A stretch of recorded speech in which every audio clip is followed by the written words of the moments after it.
Gather and clean required examination equipment. You will need an otoscope, different sized earpiece attachments, and a 512 Hz tuning fork.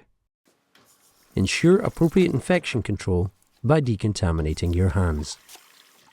Introduce yourself to the patient and check their identity by confirming their name and date of birth. Explain the examination and seek verbal consent to proceed. Consider if a chaperone is required. The patient should be positioned comfortably on a chair. Ideally, the examination is best carried out with space available behind the chair for the person carrying out the examination. Assess the patient for any distress and ensure they are well enough for you to proceed. Ask if they have any pain or other symptoms, clarifying the side affected. The examination follows an inspect, palpate, otoscopy, and special hearing test structure. Look around the ear, mastoid, anterior over the parotid, pinna, external ear canal, for signs of swelling or infection, there being discharge, and if so what colour, and erythema. Scars are commonly placed in the post-auricular crease or just above the tragus. So I'm going to have a feel of the ear and around the ear now, if that's okay. Just tell me if it's soreable. Okay.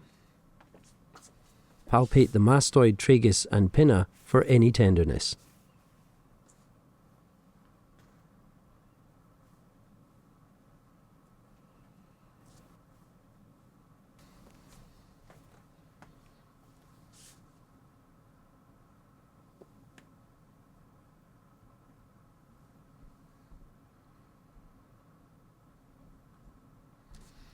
To inspect the right ear, the examiner holds the otoscope with their right hand and the ear with his left. The otoscope is held with 3 fingers, like a pen, behind the thumb, first and second fingers. The 5th finger rests on the patient's head to stabilize the otoscope. For adults and older children, the pinna is gently retracted in a posterior superiorly. For neonates and smaller children, the examiner pulls the pinna posteriorly and inferiorly. It is essential to use a fully charged otoscope, as low light may produce a yellow tint on the tympanic membrane, which is subject to misinterpretation as middle ear effusion. Examiners inspect the external auditory canal for cerumen impaction, foreign objects, canal edema, erythema, and otorrhea. The tympanic membrane separates the external ear from the middle ear. When inspecting the tympanic membrane, the examiner takes note of colour, if it is bulging, or there is a perforation and the presence or absence of normal landmarks. Please see the extended video on the ENT second year teaching site for further explanation and endoscopic videos explaining the clinical findings. Now for hearing tests. These are explained in more detail in the longer video available on the second year ENT site. The 3 tests are free field hearing, RINS, and Weber's tests. Choose words, each with 2 balanced syllables.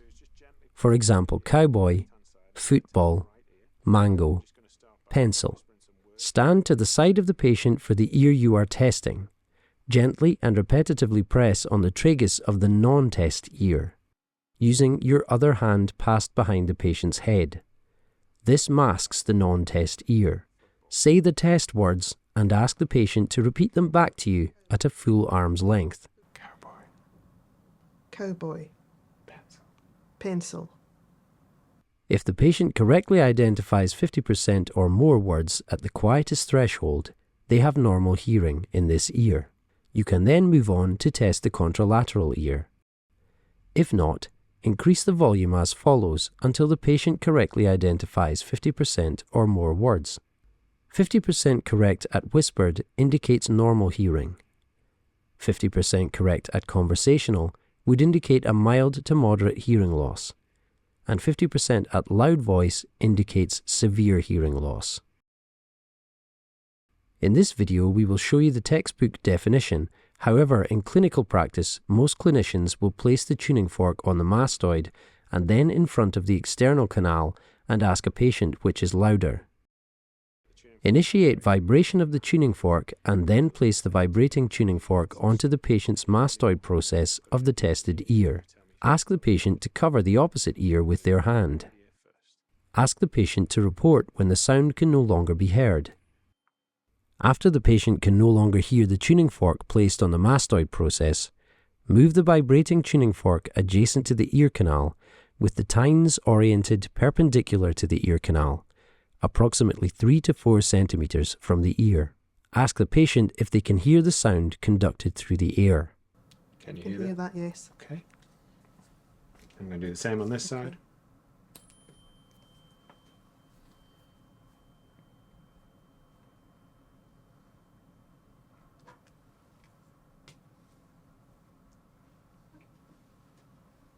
Stopped.